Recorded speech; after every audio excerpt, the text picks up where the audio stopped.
And despite efforts by all governments to honor victims of the 28 February crossroad shooting over the years, there is still the lingering question of whether their contribution to Ghana's independence has been acknowledged. To commemorate the day, Kwabena Edudjemfi revisits the incident and speaks to relations of the three heroes. This is the crossroad where the 28th February shooting incident took place 69 years ago. The over 2,000 ex-servicemen marched to the crossroad to the castle to present their petition.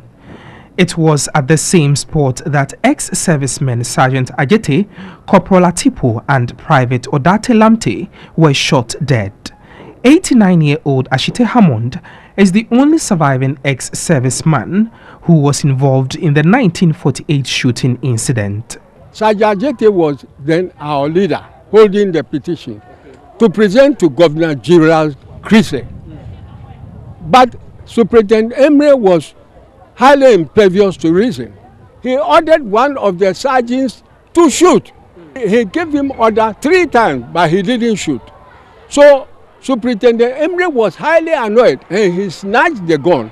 The first man he shot was Odate-Lamte. I was then standing between 8 to 10 feet behind Sergeant Ajete, the second line. Okay. So I saw everything that happened. He wants much more to be done to honor his colleagues than just a wreath-laying ceremony to commemorate the day.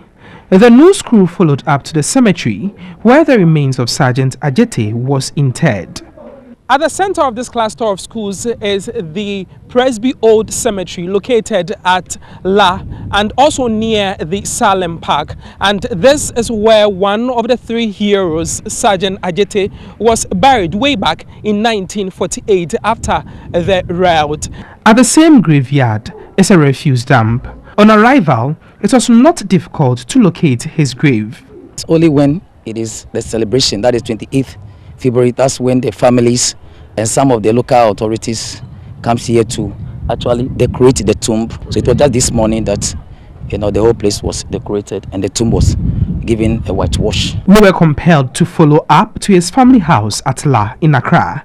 Here, we met 75-year-old Reverend Stephen Okai Ajete, the last born of the 3 surviving of his 9 children. He recounted the experience of losing his father through such a tragic incident. He explained life was never the same for any member of their nuclear family after his father's death. Our education was brought to a halt. I remembered my uncle who was looking after us. One day they called me in this house and they told me that I was to be given some scholarship to go abroad and go and study cocoa. That was the time when Nkrumah was raising the cocoa factory in Tema. So I took it. But after a while, I didn't hear anything again. And I asked one of my aunties, and he said they were asked to bring 20 pounds for my clothing I'll be wearing there. Because of that, they dropped the whole thing. I said, if my father were to be alive, 20 pounds, he cannot go and borrow and send me. As a form of remembrance of the contribution of the 3 to the country's independence, in 1960, the 28th February Primary School was established in Accra. The current enrollment of the school is 580 with a staff strength of 21. But for someone like Ashite Hammond, who appears to be the only surviving ex-serviceman and the then youngest amongst them, how has life been for him? Pension pay, war pension, it's nothing. How much? It's a peanut. 600 cedis every month. What am I going to do? And how often does it come?